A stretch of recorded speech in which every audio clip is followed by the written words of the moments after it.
Hey everybody, welcome to the channel.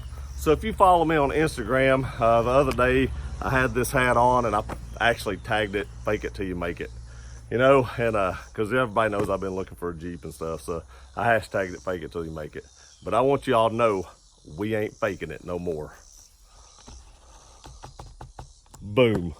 I just purchased a new channel vehicle. This is a 2005 Jeep Wrangler X.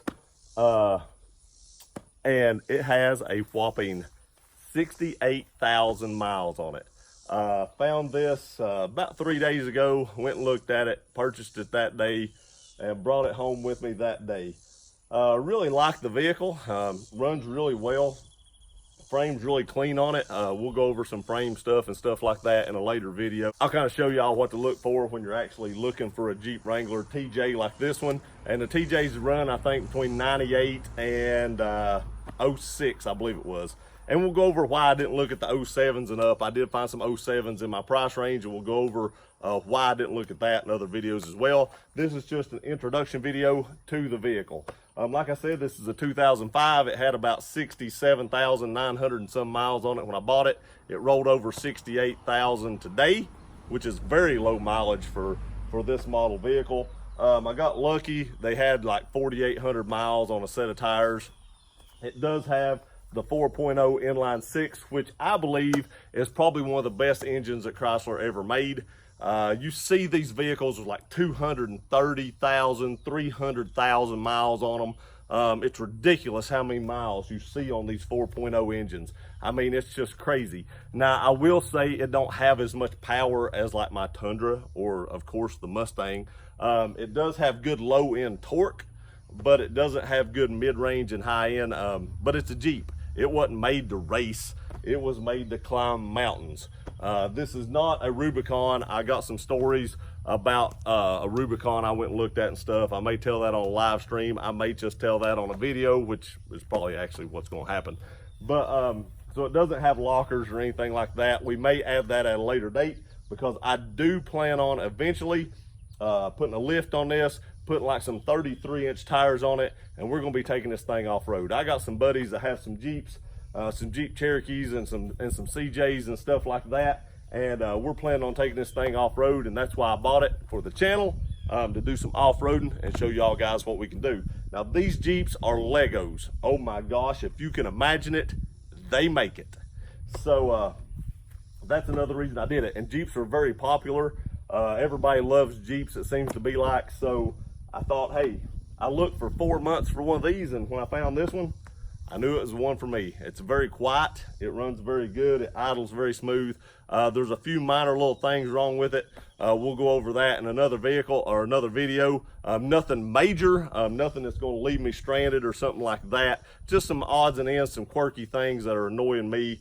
Right now, the one thing I'm actually fixing to go buy today are new brake pads, because these squeak. They're still good, but they are squeaking like crazy, and it is driving me nuts. So we're actually going to go buy some ceramic front brake pads for this here in just a few minutes as soon as I get done with this video, and get those installed Friday. I believe we're going to install those Friday. So let me get you turned around, get you off the tripod. We'll do a walk around the vehicle, show you what it looks like.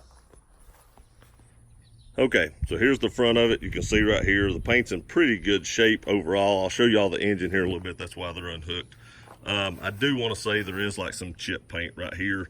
Nothing major, I'll just touch that up. Like I said, I am going to off-road this, so I'm not really hugely worried about the paint, because it'll probably get some scratches on it from that. I'm sure we'll put some rock sliders on it right here to help protect that, that body a little bit. It does have factory wheels on it as we speak. Come around the back. As you can see, it has a hard top. I will be ordering a soft top very soon. I do want to say right here, if you'll look right here, this adds 50 horsepower to this Jeep. This chrome Reese surround on the hitch, which we will be taking off. But yeah, I'll probably keep the hard top for the winter, but I'll be ordering a best top, soft top, probably tomorrow. The day this video goes up is probably going to be the day that I actually order that that soft top, because in the summertime this top's kind of heavy, and I don't want to take it off and on. Also, you can see how dull these are. I will be putting the steel flat ones on it, but before then, I'll probably be showing you how good some stuff is at Walmart that turns that back black. I've actually used that stuff before. I didn't do a video on it, but I will actually be doing a video on that prior to getting those, because I'm not sure when I'll get those, and I'd like for those to be back black prior to doing it. So let's walk on around the vehicle here. There's no scratch, no chips in the windshield or anything like that. Everything looks really good. There is a few scratches right here, but like I said, nothing major. Not sure this door is unlocked. I actually have the keys. Hang on just a second. Unlock this door.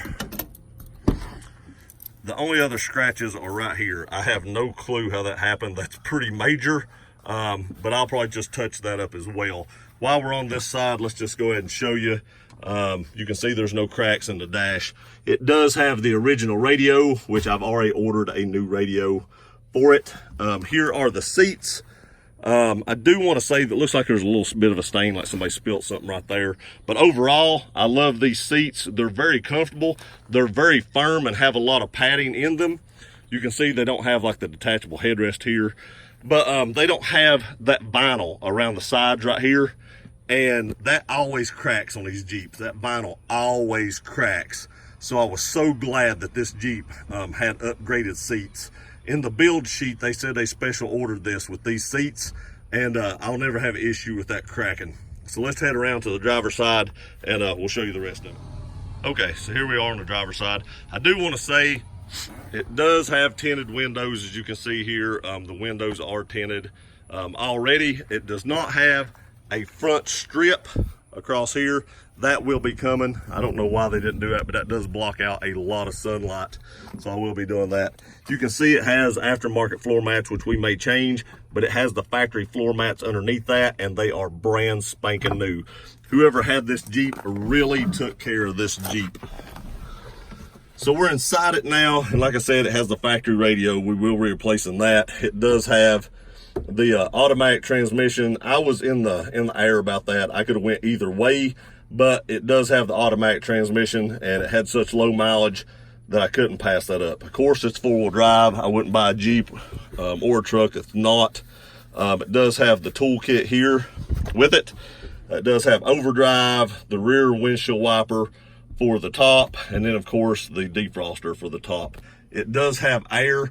The only thing I know that's wrong with this Jeep that I've found so far, other than like the brake squealing, is this right here does not work on setting number 2. Now that's apparently a common issue, and I may change this switch out whenever I change this radio. I think the switch, I looked it up online, was like $25. It wasn't very expensive. So I may actually change this switch whenever I change the radio out.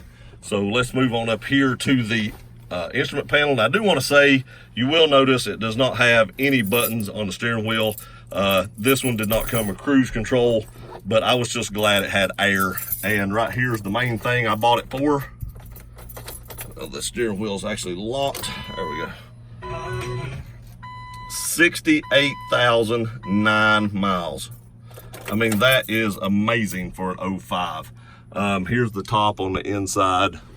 It does have sound bar pods. I'll probably change all the speakers in this. It did come with a bikini top. I'm not sure I like that one. We may be giving that one away on the channel. There's your rear seats, and then here's some little blocks that go in the door to kind of like door filler gaps when you take the top off. But that's pretty much it. That's the whole Jeep, and I really like it. The air works good on it. I do want to fix that setting number 2 though, because setting number 2 seems to be where I need to be, because 1 isn't quite enough air, and 3 is like running you out of the Jeep. So one more thing, I'm going to show you the engine. Let me cut this off. I'll show you the engine, and then we'll finish up the video. Okay, here's the engine. You can see, I'm coming right here on the side, there are no leaks on the engine. I do have a little bit of a squeaky belt. That's just odds and ends nitpicky thing. It quits doing it after about 3 minutes. So I probably will change the belt and fix that. But you can see the engine is very clean, or just a little bit of dust on it, but you know, it's no oil or anything like that on it. And you would expect that out of, you know, a 68,000 mile Jeep. I did have to top off the antifreeze. It was just a hair low, but not bad. But everything else was completely full.